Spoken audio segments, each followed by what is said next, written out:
Hello and welcome to সুদীপার সংসার। সুদীপার সংসার 7 দিন রং তার ভরে যাবে তোমাদের মনে। আমাদের ছেলেবেলাটা না আমার কেটেছে বড়নগর বাজারে, গঙ্গার ধারে, সেই পুরোনো দিনের বাড়ি, পুরোনো দিনের পাড়া, এরকম একটা অঞ্চলে যেখানে সপ্তাহে প্রত্যেক বাড়ির একটা নিজস্ব নিয়ম ছিল যে কোনো একটা বিশেষ দিন বা কোনো দুটো বিশেষ দিন নিরামিষ খাওয়া হবে। তো নিরামিষ খেতে গেলে না মারা, মানে আমার মা, জেঠিমা, কাকিমা নিরামিষ বানাতো ঠিকই, কিন্তু বড় পিসির মতো না। বড় পিসি ছিল নিরামিষ স্পেশালিস্ট। নিরামিষ বানানোতে তার জুড়ি মেলা ভার। বড় পিসি আসলে আমি যবে থেকে দেখেছি তিনি বৈধব্য জীবন পালন করছেন এবং অসম্ভব ভালো ভালো নিরামিষ রান্না করতেন। তার মধ্যে পোস্তর বড়ির ঝাল পিসি বলতেন, কিন্তু ওটা ঠিক বড়ি না, বড়া। পোস্তর বড়ার ঝাল আজকে বানাবো। প্রথমে তাওয়াটাকে বা কড়াইটাকে বেশি হিট করে নিতে হবে। তার মধ্যে দেব আমি 2টো ছোট এলাচ, 2 থেকে 3টে। এই মশলাটা একটু বেশি করে বানিয়ে রাখছি, আমার অন্য রান্নাতেও কাজে দেবে। 4টে দিলাম। তার মধ্যে দেব মৌরি,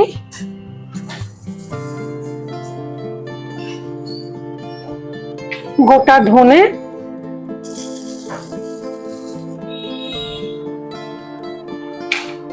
গোটা জিরে। জিরেটা ধনেটা সমান সমান হতে হবে। এইবার এটাকে একটু ভেজে নেব। এই ভাজার সময় কিন্তু আঁচটা কমিয়ে দিতে হবে। আমি ইন্ডাকশনে 800 মতো টেম্পারেচারে এটাকে রোস্ট করছি, ড্রাই রোস্ট। দেব একটা তেজপাতা, একদম সব শেষে একটা শুকনো লঙ্কা, বাস। এটাকে না আমি এইরকম ভাবে কিছুক্ষণ খোলা রেখে দেবো।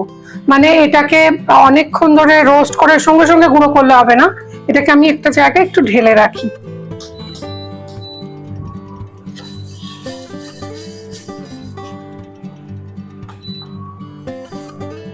এটাকে একটু ঠান্ডা হতে দেব। এবার মশলাটাকে একটু গুঁড়ো করে নিই। ধনে, জিরে, শুকনো লঙ্কা, তেজপাতা, ছোট এলাচ, মৌরি। এই মশলাটাকে ভালো করে ভেজে নেব।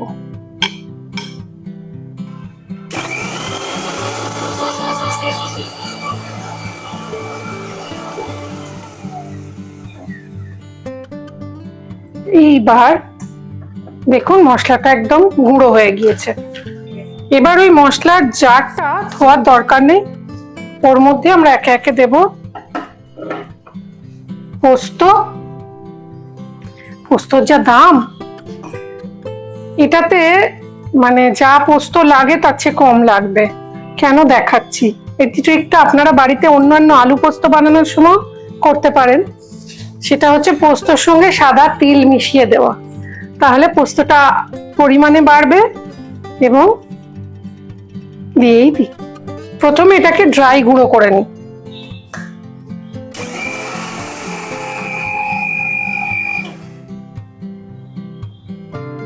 এবার এর মধ্যে জল দেব।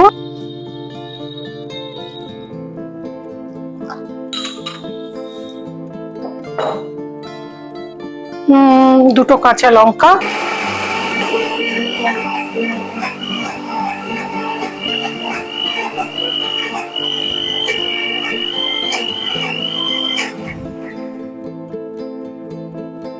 দেখি বাটাটা কিরম হলো। একদম মিহি বাটা হয়েছে, বাহ।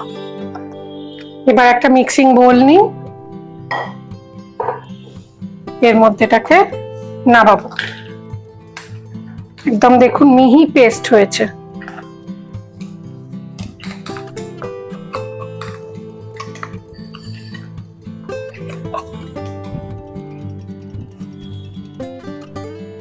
এইবার এটাকে মিক্স করে দিলাম,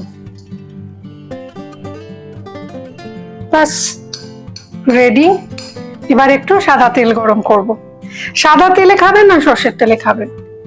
সর্ষের তেলেই খাই বলুন, পোস্ত ঠিক সর্ষের তেল ছাড়া জমে না। এবার বড়িগুলো ভাজবো বা বড়াগুলো ভাজবো, সেরকম তেল দিয়ে নেব।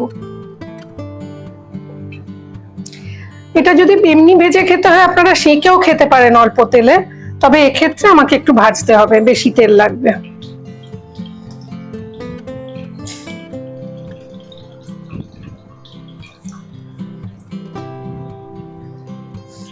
আপনাদের মনে হতেই পারে সুদীপা তুমি এই শাড়িটা আজকে পরেছো, এই শাড়িটা কার? শাড়িটা মায়ের। আমার এক বান্ধবী, ও থাকে মেলবোর্নে, ও সুদীপ্তা একদম ছোটবেলার বন্ধু আমাদের। তো ও পাঠিয়েছিল আমার মাকে মায়ের 70 বছরের বার্থডেতে। কি ভালো শাড়িটা পরেছে, কি আরাম। এরকম তসরের শাড়ি আপনারা আমার দোকানেও পাবেন। 1 চামচ 1.5 চামচ মতো ময়দা মিশিয়ে দেবো, তাহলে না বাইন্ডিংটা বেশ ভালো হবে। এবার হাতে মাখতে হবে। এই যে মশলাটা আমি দিচ্ছি এর মধ্যে, এটা কিন্তু চোখে দেখা যায় না, এটা চেখে দেখতে হয়। দ্যাট ইজ ভালোবাসা। রান্না করার সময় যখনই রান্না করি আমি খুব ভালোবেসে রান্না করি, আমার ভালো লাগে। কখনো হয়তো ভালো হয়, কখনো হয়তো একটু মন্দ হয়, তাতে কিছু এসে যায় না। ওরে বাবা, তেলের ঝাঁঝে একদম তাকাতে পারছি না, সর্ষের তেল, এটাই সমস্যা। যদি কিচেনে রান্না করতাম চিমনি অন থাকতো। বাই দ্য ওয়ে, আপনারা যারা কমেন্ট করেন আমার পোস্ট গুলোতে বা ভিডিও পোস্টের নিচে, তাদের প্রত্যেকের কমেন্ট আমি নিজে রিপ্লাই করি, আপনারা জানেন সে কথা এতদিনে। তাই আজকের ভিডিও ভালো লাগলে আপনারা অবশ্যই এই চ্যানেলটা সাবস্ক্রাইব করুন, লাইক করুন, শেয়ার করুন, এবং শেয়ার করার সময় আপনাদের ফ্যামিলি হোয়াটসঅ্যাপ গ্রুপগুলো বা ফ্রেন্ডসদের হোয়াটসঅ্যাপ গ্রুপে শেয়ার করুন এই ভিডিও লিংক, আর সেটা স্ক্রিনশট নিয়ে পাঠিয়ে দিন আমাদের 6289385567 এই নাম্বারে, আর জিতে যান একটা আকর্ষণীয় পুরস্কার। এইবার বড়াগুলো গোল গোল করে একটা ছিঁড়ে দেখি আগে, বলুন।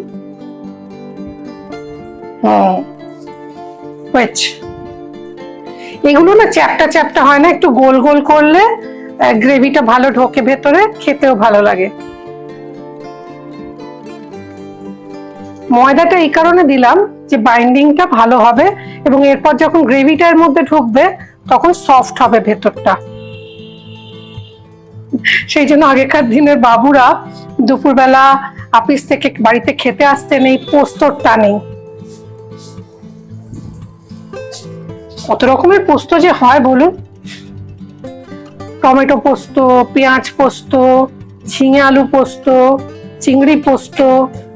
আমরা সবকিছুতেই পোস্ত খেতে পারি, মানে যা কিছু দেবেন, you name it under the sun, we can have it with posto. অনেকেই জানেন কি এটা, যে আমরা মুসুর ডাল ওই দিন খাই না। মুসুর ডালের দিন যেদিন নিরামিষ খাই, মুসুর ডাল হবে না কেন? মুসুর ডাল, পুঁই শাক, এগুলো সব কবে থেকে আমিষ হয়ে গেল। একটা ধারণা বলে যে এদের মধ্যে প্রোটিনের যে এত পরিমাণটা বেশি থাকে প্রোটিনের, তাই এগুলোকে আমিষ আহারের সমতুল ভাবা হতো আগেকার দিনে। তাই জন্য পুঁই শাক, মুসুর ডাল এগুলোকে আমিষ ধরা হতো। ভেজে এগুলো তুলে নিয়ে আমরা গ্রেভিটা বানাবো। বড়া ভেজে তুলে নিয়েছি, এবার গ্রেভিটা বানাবো। আচ্ছা, গ্রেভিটা বানানোর জন্য আমি একটা তেজপাতা, এবার আমি কাঁচা লঙ্কা ব্যবহার করব। কাঁচা লঙ্কা না একটু কোথায় গেল তো খুন্তি দিয়েই হয়ে যাবে। খুন্তি দিয়ে কাঁচা লঙ্কাটা একটু থেঁতো করে নেবো, মানে ফাটিয়ে নেওয়ার মতো, এত রসটা বেরিয়ে আসে। এবার দেব ছোট এলাচ, একটুখানি জিরে, খুব সামান্য ফোড়নে দিলাম। এইবার দেব টমেটো বাটা। আচ্ছা, টমেটো বাটা দেওয়ার আগে একটু আদা বাটা দিতে হবে। কাঁচা লঙ্কা ভাজার গন্ধটা না একটা অন্যরকম মাত্রা দেয় রান্নাটাকে। দেবো একটু হিং, হিংটা দিয়ে বেশিক্ষণ পোড়াবেন না, হিংটা পুড়ে না যায় আর কি, সেরকম বুঝে আমরা দেব। আদা বাটাটা দিয়েই টমেটো বাটাটা দিয়ে দেবো।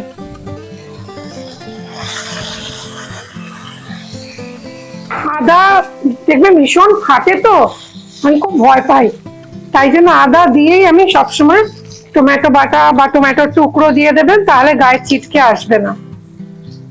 এইবার দেখুন একটা অপূর্ব গন্ধে রান্নাঘরটা ম করবে।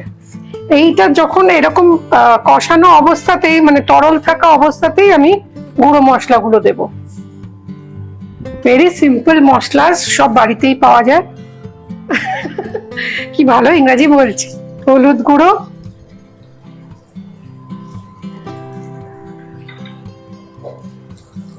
ধনে গুঁড়ো,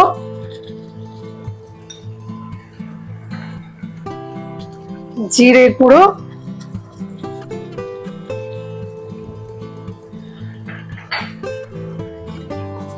শুকনো লঙ্কার গুঁড়ো। কষাবার সময় দেব, নিরামিষ রান্না একটু চিনি না পড়লে আমরা ভালোবাসি না এদেশিরা, চিনি। বাংলাদেশ থেকে যারা দেখছেন তাদের অশেষ ধন্যবাদ, আমি অনেক ভালোবাসা পাই আপনাদের কাছ থেকে, তার জন্য আমি সত্যিই কৃতজ্ঞ। নুন দিলাম,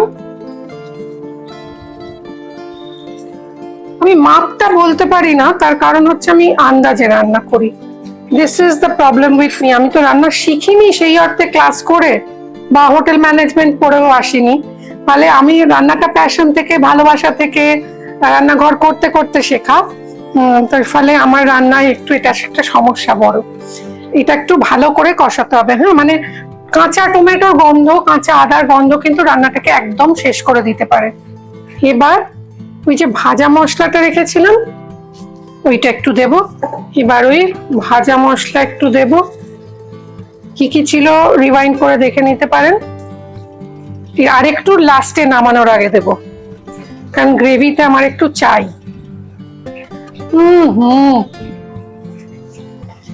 বড়া আবার একই রকম ভাবে বলি, যেরকম পাবদা মাছ রান্না করার সময় বলেছিলাম, বড়াটা দেওয়ার পর খুব বেশি ঘাঁটা যাবে না।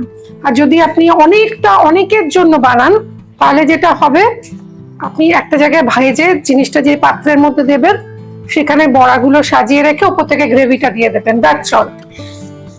কেটারাররা তাই করে। আমাদের বাড়িতে আসলে তখন বড়নগরের বাড়িতে 30-40 জনের রান্না হতো এভরিডে, তো ফলে ওদের এই ধরনের ট্রিক পার করতে হতো যে অল্প মশলায় কি করে অনেককে খাওয়ানো যায়। এবার দেবো একটু নারকেল কোড়া।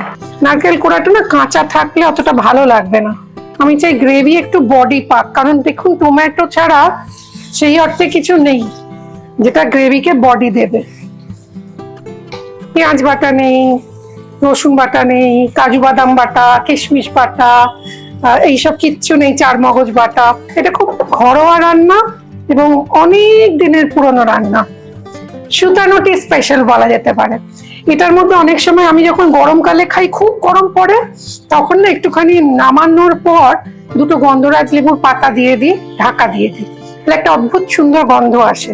হিং, টমেটো এর যে মিক্সচারে একটা দারুণ সুন্দর গোটা গরম মশলা, কাঁচা লঙ্কা মিলে একটা বেশ অন্যরকম গন্ধ দেয়। মানে টিপিক্যাল যে আদা জিরে বাটা দিয়ে হয় গ্রেভি, সেটা নয়। এটা না আমরা অনেক সময় এই গ্রেভিটা দিয়ে ছোট আলু দিয়ে দমও খুব ভালো হয়। ছোট আলু সেদ্ধ করে খোসা ছাড়িয়ে ভেজে নিলেন, ভেজে তুলে নিয়ে, ছাঁকা তেলে ভেজে তুলে নিয়ে এই গ্রেভিটা দিয়ে করবেন, খুব ভালো খেতে হয়। ওটা আমরা দুর্গাপুজোর সময় অনেক সময় করি। সেক্ষেত্রে আমাদের যেহেতু দুর্গাপুজোয় হিং ব্যবহার হয় না, যেহেতু ওটা আফগানিস্তান থেকে এসেছিল, হিং কাবুল থেকে এসেছিল বলে মনে করা হয়, তো অনেক দিনের প্রথা অনুযায়ী হিং আমরা দুর্গাপুজোয় ব্যবহার করি না। কেন করি না সেটা ডিটেলে যাই না, করি না, কিন্তু এখন করলে করবেন, এভাবে আলুর দম করেও দেখবেন। এবার আমি দেব এই যে ব্লেন্ডারের মধ্যে একটু পোস্ত টোস্ত বেটেছিলাম, তার মধ্যে একটু মশলা লেগে রয়েছে, ওইটাকে ফেলবো কেন, নষ্ট করবো কেন, ওইটা ধোয়া জলটা দেব, ভালো করে ব্লেন্ডারটা ধুয়ে নেব। এর মধ্যে কতখানি পোস্ত রয়েছে, স্পেশালি সাদা তিল রয়েছে, বা সাদা তিলের দেখবেন সাদা তিল বাটলে একটা দুধের মতো সাদা অংশ বেরিয়ে আসে। রান্না করতে করতেই না আমার একটা বদ অভ্যেস কিরকম বাতিক গ্রস্ত হয়ে গেছি, সেটা হচ্ছে রান্না যেখানে করছি, যে বড়াটা ভেজেছি তেল ছিটকে ছিটকে পড়েছে, ওটা না আমার সঙ্গে সঙ্গে পরিষ্কার না করলে কিরকম যেন হতে থাকে, একটা বাতিকগ্রস্ত বয়স হলে মানুষের হয়। এরকম বাতিক আপনাদেরও নিশ্চয়ই আছে, যদি থেকে থাকে কমেন্ট বক্সে লিখে জানান, আমার পড়তে ভারী মজা লাগে। এইবার একটা জিনিস খেয়াল রাখবেন, এতে জল একটু বেশি দেবেন, কারণ পোস্তর বড়া না জলটা টেনে নেবে। সো এবার একটুখানি, এটা যেহেতু পরে ঘাঁটাঘাঁটি করা যাবে না, এখনই আমি ঘি একটু দরাজ হাতে ঘি দিলাম, আপনারা কম দেবেন। কটা গোটা কাঁচা লঙ্কা এমনি জাস্ট গন্ধের জন্য দিয়ে একটা ফোটা অব্দি ওয়েট করব। এই যে এই কনসিস্টেন্সিটা হবে, দেখছেন?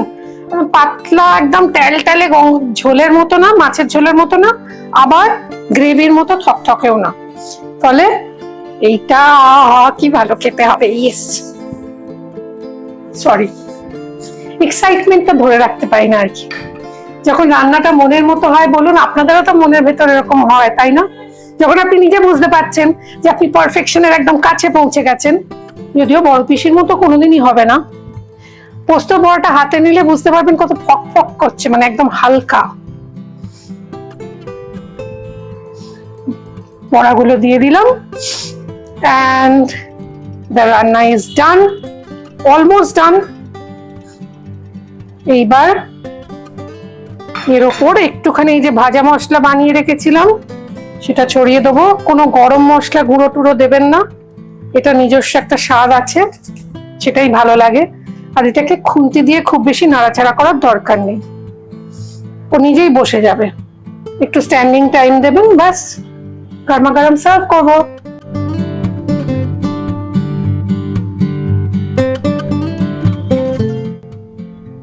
একটু খেয়ে দেখা যাক।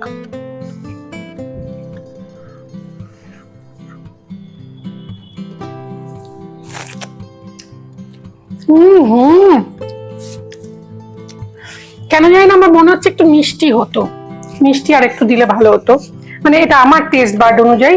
Otherwise it is completely okay. পিসি হলে আর একটু চিনি দিত মনে হয়, সেই জন্য ভীষণ অন্যরকম খেতে, মানে টিপিক্যাল আদা জিরে বাটা দিয়ে যে নিরামিষ রান্না হয় তার থেকে এটা আলাদা। বাড়িতে বানিয়ে দেখুন, আর কেমন হলো আমাকে লিখে জানাতে ভুলবেন না। আর রান্না সংক্রান্ত যে কোনো প্রশ্ন আপনারা কমেন্টে লিখতে পারেন, আমি নিজে উত্তর দেব। সকলে ভালো থাকুন, ভালো রাঁধুন, সুস্থ থাকুন। নমস্কার।